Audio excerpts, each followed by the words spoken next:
Hello everyone, today I will show you a game that I showed to one of my students, and basically it is a game of GUKESH playing against the London system. And as you know, the London system is a really good opening to basically win against anyone. My book is actually proof of that. But we will see how GUKESH still managed to destroy this opening. So he played against Arya Bhakta, I hope I said the name correctly, from India in 2017. So GUKESH was only 2300, I think, at this time. I'm a fan of GUKESH, so I think it's yeah, I think he was 22 something. But okay, the game started with d4, d5, bishop f4, and c6. A very nice weapon. The idea is just to get the queen out very early since the bishop is now on f4, not defending b2 anymore. So c3, just preparing, to get the queen out. This is some theory, queen b6, queen b3, and basically, if black takes, white is slightly better because black has, no, white has a better development with the knight and the rook, and basically b4 will happen, e3, then b5, trying to attack the pawn structure. So that is, completely playable for white. And of course, white doesn't want to take the queen on b6 because it will give exactly the same advantages to black, b5, e6, b4, etc. So bishop f5 was played. Now if you take, then actually GUKESH is a lot better. A lot better. So because it's exactly the same position, but now white has the active rook and not white.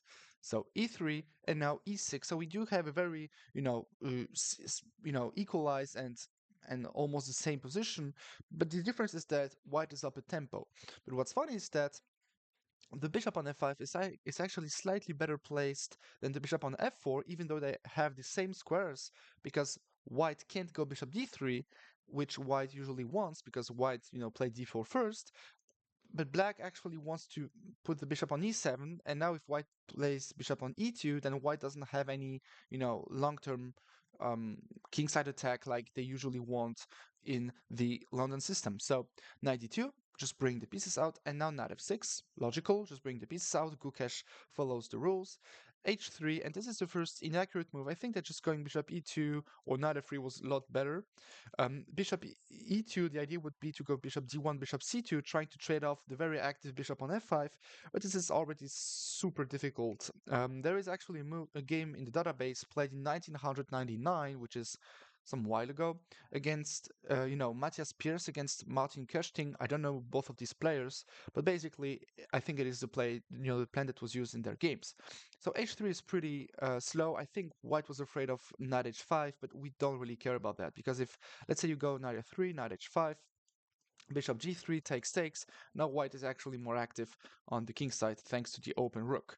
So, okay, this is double edge, but okay, h3 is slightly slow. Now after knight b7, there is basically a very perfect game for black, since black basically is now playing with the white pieces. Black is better developed.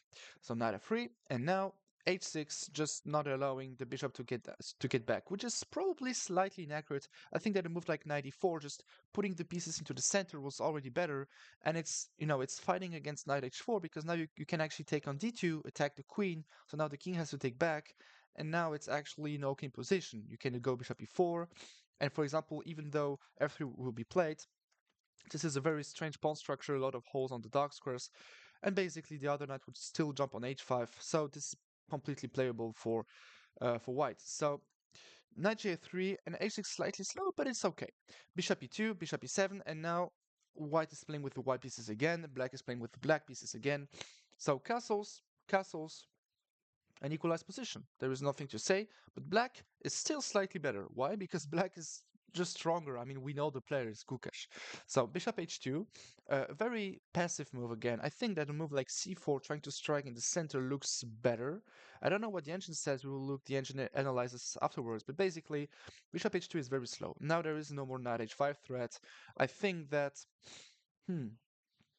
I think White was just, mixing all the plans together. I think White thought 95, which is probably the best, and now if you take pawn takes, which makes sense, there is no more knight h5 since the bishop is on e2 guarding. So I think that White had some misunderstanding of the position. Just okay, bishop h2 slow, and now c5 again. Black is using his chance to basically play with the white pieces. That is very good. Again, taking on b6 isn't that good because there is the open rook. And even though you can go a3 and think that everything is working, at some point we will, go rook a5, b5, b4, or, just even knight e4, or or just c4, b5, b4, etc., even sacrificing the pawn, but just to destroy the pawn structure. So this is a complete playable position. Something that can happen is actually to go b5, knight b6, knight a4, attacking the pawn on b2, and because there is a very active bishop on f5, there is no rook b1 available to defend the pawn. So I will show you. I will show it to you. Let's say for example, I don't know, g4, king g2, b5, rook g1, just to show you basically what I want to tell you. This, and you cannot go rook b1 because the bishop can take the rook. So, that is a real problem. You should never allow something like that. Okay, so c4 was played, trying to counter-strike in the center, so white is basically playing a very nice game. But now queen c6. Gukesh wants to keep the queens on the board, and basically, if you take, I will just take back, with the pawn. Then I will have, a very strong space advantage in the center. Why do I say that? Because white has a pawn on d4 and black has a pawn on d5. White has a pawn on c4 and black has a pawn on c5, which means that now, if we take, now black has a pawn on c5 and d5, and white doesn't have a pawn on c4, which means that black is actually better in the center. Black is putting more pressure towards the center. So rook ac1 was played, keeping the tension. A very nice game played by Achia. And now rook fc8, just defending on the c file and basically putting all the pieces over there. Gukesh isn't aiming for the kingside attack. That is very, very nice. That is a very nice playing style. Basically, it's putting pressure, and it's very difficult for basically for white to do anything because white probably doesn't have the same experience as Gukesh. So that is difficult. Rook fd1, if you take here pawn takes, it seems like, oh, bishop b5 traps the queen, but actually we can just go back to e6, and if you take, I think taking back with the knight is okay, but if you don't want to lose the pawn on b7, you can just play queen takes, and I hope it's okay. Probably knight e5. It's already strange, actually. Probably it was a nice try. Probably then knight takes. Now knight takes, there is e4. So probably queen takes, and now black is slightly better because of the pawn structure, but at the same time it's an isolated pawn. So I think it was probably a better try than the classical move rook fd1, which was played in the game. Rook fd1 is preparing to put pressure, but I think that taking there was already putting some pressure. Or probably here there is something, there is probably another strange move that I'm missing in that position. Basically, I think it's completely playable. But okay, let's go back. In the worst case, after queen b7, there will be rook b8 or the other rook on b8 snapping the pawn on b2 and getting some counteraction, so it doesn't really matter. Rook fc8, rook fd1, and now bishop h7. Now, bishop h2 was played, in a very strange way, to be honest. But now bishop h7 makes some sense. Basically, we will go knight e4, um, not now, not in the next move, but basically what we want to achieve is knight e4 takes, and we want the bishop, to be able to take on c5 if d takes c5. But if the bishop is on c5, there will be no more knight h4 attacking, the bishop on f5.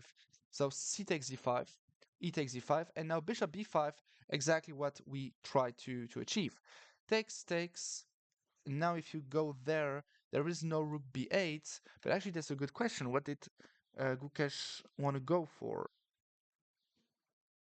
That's a nice question. Actually, after queen takes b7, it seems like the position is difficult.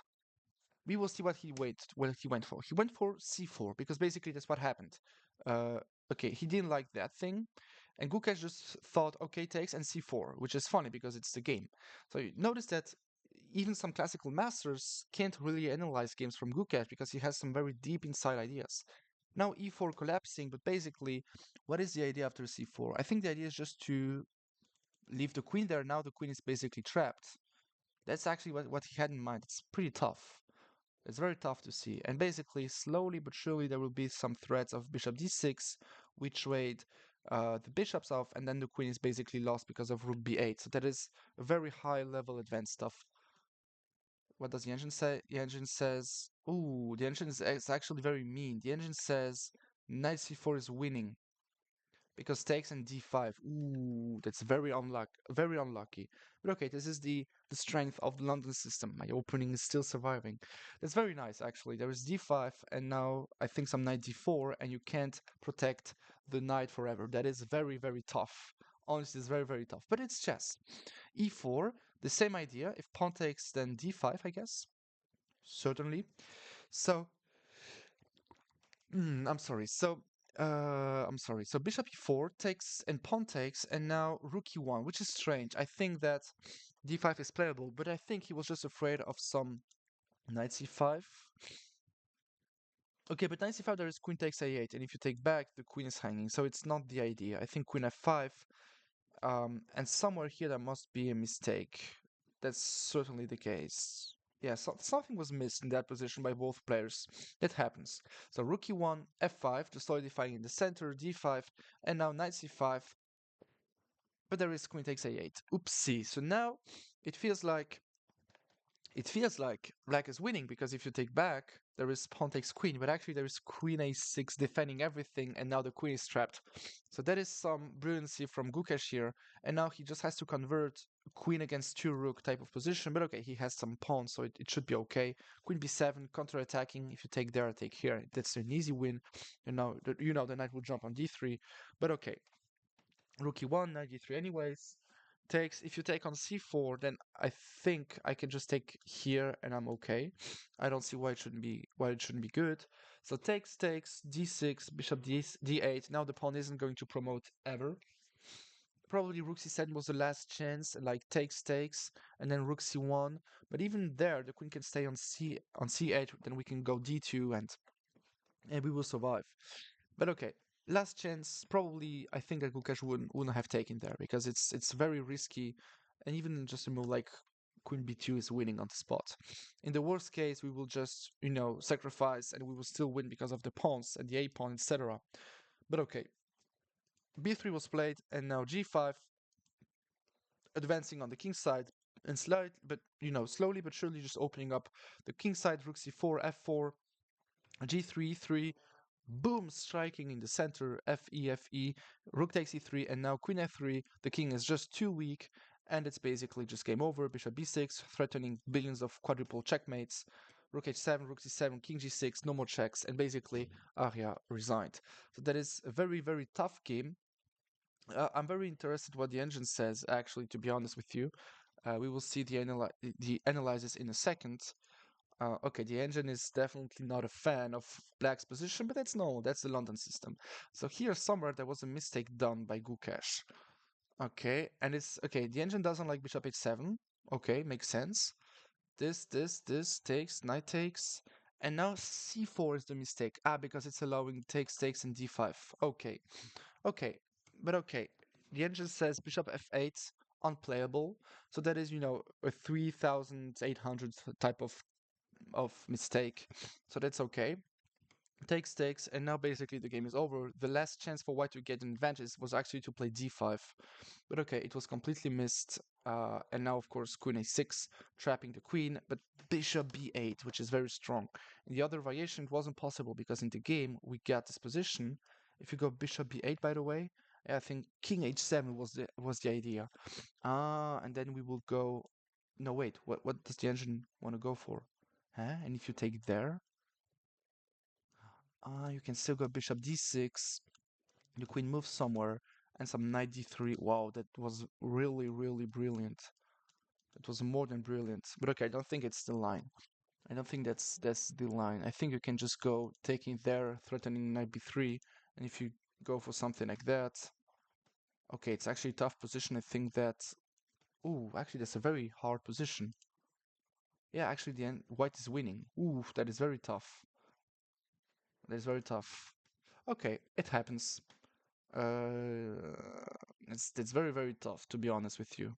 But okay, it was a very well-deserved game by GUKESH. I think that GUKESH still remembers this game as one of the most crazy ones that he ever won.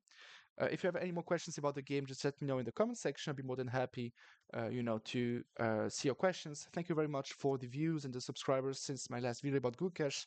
Hopefully see you in the future. Take care.